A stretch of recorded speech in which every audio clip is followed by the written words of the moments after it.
To Mariam. I'm a consultant physical therapist. I'm a gynae rehab specialist. I'm a sports and medicine specialist, and I used to work with Pakistan Rugby Union as an ex-assistant physical therapist. How to correct your posture? अपना posture कैसे correct किया जाए? Bad posture, good posture क्या होता है, उसके बारे में आज हम बात करेंगे.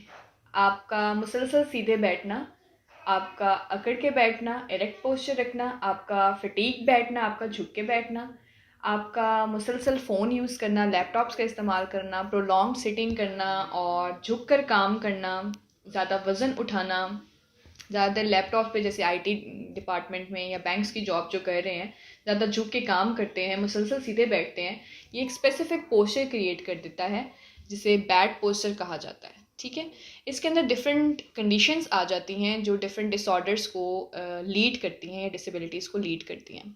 अच्छा, बैड पोस्चर जो है आपकी लाइफस्टाइल की वजह से भी हो जाता है और कुछ लोगों में कंजेनिटल होता है, यानी कि बाय बर्थ ही उनके अंदर कुछ इस तरह की डिफॉर्मिटीज़ आ जाती हैं कि उनका पोस्चर जो है वो इस तरह का डेवलप हो जाता है, जिसमें काइफोसिस आ जाता है, सर्वाइकल स्पाइन और स्पॉन्डिलोसिस, इस तरह की कंडीशंस जनरेट हो जाती हैं. अब कंडीशंस के बारे में बात कर लेते हैं. सबसे पहले जो कंडीशन जनरेट होती है by your bad posture is kyphosis.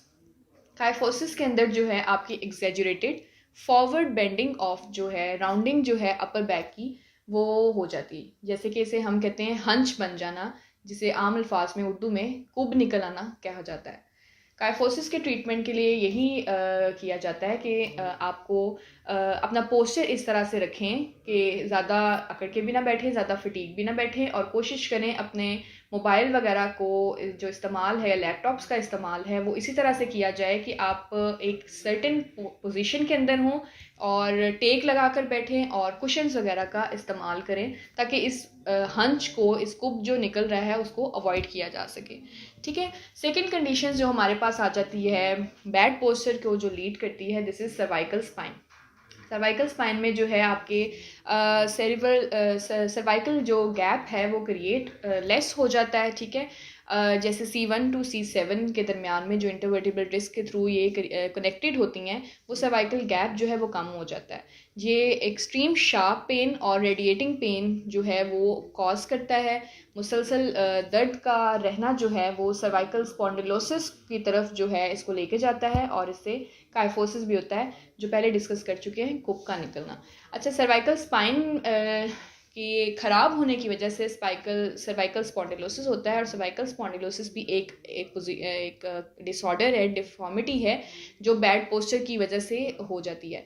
इसके अंदर क्या होता है कि आपके वर्टिब्रास का जो लेवल है सर्वाइकल में वो कम होना शुरू हो जाता है. उनके दरमियान में गैप जो है वो कम होना शुरू होता है. C4 टू C5 जो है उनके दरमियान में नर्व कंप्रेशन स्टार्ट हो जाता है, और नर्व के दबने की वजह से आपके हाथ सुन रहते हैं. बहुत सारे लोगों को ये शिकायत होती है कि हमारी उंगलियां हाथ की सुन रहती हैं या बाजू सुन रहता है, वो आपके नर्व कंप्रेशन का नतीजा है. अब उसको ये जो है इनिशियल में जो है वो बड़ा लोकलाइज्ड पेन होता है, लेकिन बाय द टाइम एग्जैजुरेट होते होते, ड्यू टू क्रॉनिक होते होते जो है वो एक्यूट टू क्रॉनिक होते होते वो जो है रेडिएटिंग पेन की तरफ चला जाता है. लोकलाइज से रेडिएटिंग पेन की तरफ चला जाता है. उसके बाद एक कंडीशन जो बहुत कॉमन देखी गई है लोगों के अंदर, वो है लॉर्डोसिस. यानी कि आपके जो है आपका लंबर कर्व है वो ख़राब हो जाता है, और आपके बिल्कुल अबव द बटक्स जो है वो इनवर्ट कर्व जो है वो जनरेट हो जाता है, जो लॉर्डोसिस को या लॉर्डोटिक पोस्चर को लीड करता है. उसके बाद आपका आ जाता है नेक्स्ट डिफॉर्मिटी जो आ जाती है वो है स्कोलियोसिस. स्कोलियोसिस जो होती है कि आपकी जो स्पाइन है वो एस शेप्ड जो है वो इख्तियार कर लेती है, और इसका ट्रीटमेंट जो है स्क्वेयर किस्म की स्ट्रेचिंग्स के बाद ही जो है इसका ट्रीटमेंट पॉसिबल है. नेक्स्ट कंडीशन जो इसके अंदर आ जाती है बैड पोस्चर की वजह से, दैट इज़ पेल्विक टिल्ट. आपके बैड पोस्चर की वजह से, गलत बैठने की वजह से, या फिर मस्कुलर वीकनेस की वजह से आपका पेल्विक टिल्ट होना शुरू हो जाता है. कंजेनिटल भी होता है जैसे मैंने पहले बताया है, और इसके अंदर आप सर्वाइकल स्पाइन और लंबर स्पाइन जो है वो डेवलप कर लेते हैं. बॉडी आपकी डेवलप कर लेती है, एक स्पेसिफिक पोस्चर डेवलप कर लेती है जो कि लीड करती है मस्कुलर स्पैज़म्स को. मस्कुलर स्पैज़म यानी कि आपके पट्ठों के दर्द को, और पट्ठों का दर्द बढ़ता बढ़ता आपके लंबर स्पाइन एरिया को कवर करता है, और लोअर बैक पेन की शिकायत लोगों को बहुत ज़्यादा रहनी शुरू हो जाती है। अब ये सारी जो डिफ़ॉर्मिटीज़ हैं बैड पोस्चर की वजह से, इनके ट्रीटमेंट प्लान्स के लिए हम जो पेशेंट हमारे पास वॉक करके आता है इन सारी तकलीफ़ के बाद कि हमारे कंधों में दर्द है, फिर रेडिएट करता है पेन, गर्दन से शुरू होता है, कंधों में जाता है, कंधों से शुरू होता है, गर्दन में जाता है, हाथ सुन्न होते हैं, कमर में दर्द रहता है, झुक के जो है वो सीधा चलाने जाता है, या हंच क्रिएट हो जाता है जो मैंने पहले बताया, खूब निकल आता है। उन सबको ट्रीट करने के लिए हम पेन मैनेजमेंट की तरफ भी उसको लेके जाते हैं, और हम जो है पोस्चर करेक्शन की तरफ भी लेके जाते हैं। पेन मैनेजमेंट जो है उसके लिए हम उसको पेन किलर्स वगैरह की तरफ कम से कम कोशिश होती है, क्योंकि physical therapy is not the one जिसमें हम पेन किलर्स का इस्तेमाल करें। इट्स एन ऑर्गेनिक मेथड जिसके थ्रू हम पेन मैनेज करते हैं।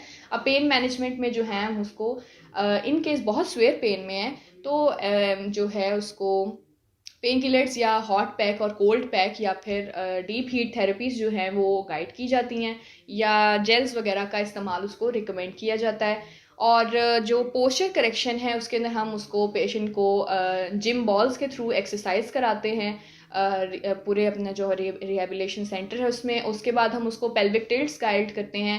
उसके बाद हम उसको गाइड करते हैं कि अपना अच्छा पोस्चर कैसे डेवलप किया जाए। ज़्यादा देर झुक के काम ना करें।